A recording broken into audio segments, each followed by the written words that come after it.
Good morning, Ademola and Claire. Here's the morning news. Following the tragic abduction of schoolgirls from Government Girls Comprehensive Secondary School, Maga in Kebbi State, the community is still grappling with fear and uncertainty. The attack, which also claimed the life of the school's vice principal, has left deep emotional scars on residents, especially parents of the abducted students, who now cling to hope for their safe return. Honestly, we are still in fear. Since yesterday, we could not sleep. May God come to our aid. I will forever remember my husband, especially the way he's taking care of me and my children. President Bola Tinubu has asked Vice President Kashim Shettima to visit Kebbi State on Wednesday to sympathize with the state government and assure parents and guardians of the kidnapped schoolgirls that the government will ensure their quick release. A statement signed by the Special Advisor to the President on Information and Strategy, Bayo Onanuga, says President Tinubu also sent his condolences to the military over the deaths of the gallant soldiers and Brigadier General Musa Uba, who paid the ultimate price while on active duty fighting insurgents in Borno State. The president, who the military authorities have fully briefed about the two incidents, expressed sadness over the abduction of the schoolgirls, despite intelligence warnings of possible strike by the bandits. He commended Governor Ahmed Nasir Idris for the efforts made to avert the kidnapping.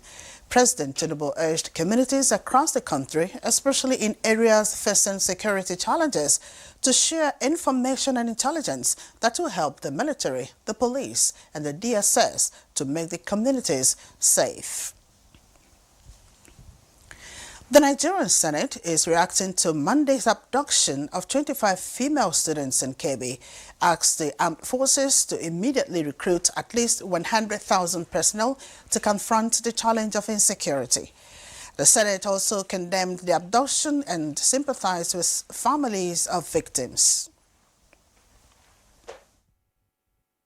We want the country to be safe for all Nigerians, and that is why they elected us here, to make laws, resolutions, and take steps to ensure that we, in line with our constitutional duties, that lives and properties are safe. Nigeria's First Lady, Oluremi Tinubu, has called on wives of the new service chiefs to provide their husbands with needed support as they work hard to meet the expectations of their commander-in-chief and Nigerians in the fight against insecurity. She made the call during a courtesy visit to her office by wives of the new service chiefs. We know there are a lot of veterans that are old, and then they will need little financial assistance towards the Yuletide season. So we are going to do 250, but I expect that when we do that, you can also introduce that to your husbands so that you can begin to take care of the elderly amongst them, because all of us will grow old. The federal government has restated Nigerians' readiness to do business with the rest of the world, saying ongoing reforms undertaken by the present administration across different sectors is opening new opportunities for investments.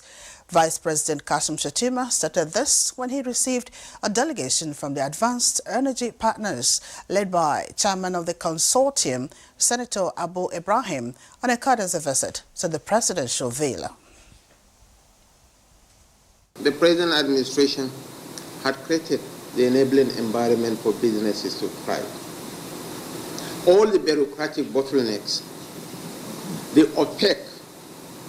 opaqueness that tends to define our petroleum industry has been eliminated. President Bola Tinubu will depart Abuja this Wednesday for a two-nation visit to Johannesburg, South Africa, and Luanda, Angola. A statement signed by the Special Advisor to the President on Information and Strategy, Bayo Onanuga, noted that President Tinubu's first stop East Johannesburg, where he will attend the 20th summit of the G20 leaders.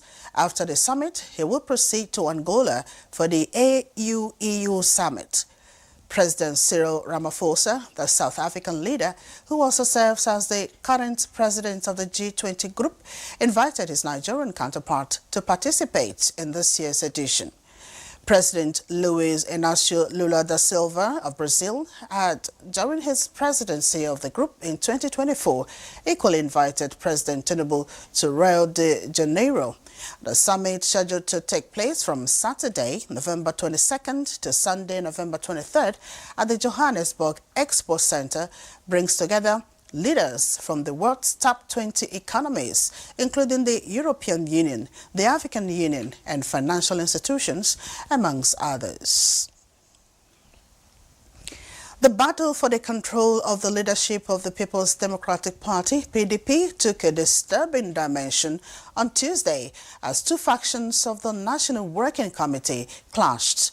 Timothy Yusuf reports that it was a chaotic situation that was later brought under control by security operatives.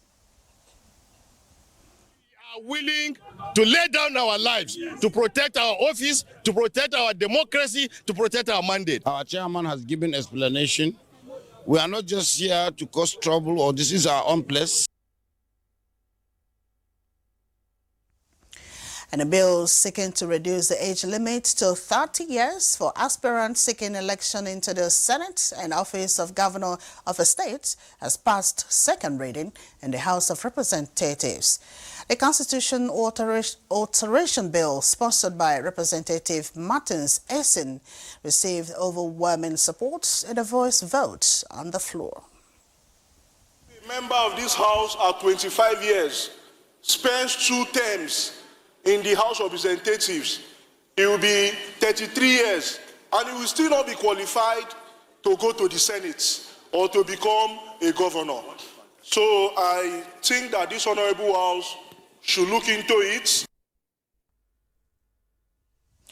And those are the highlights of the news at this time. Good morning, Nigeria continues.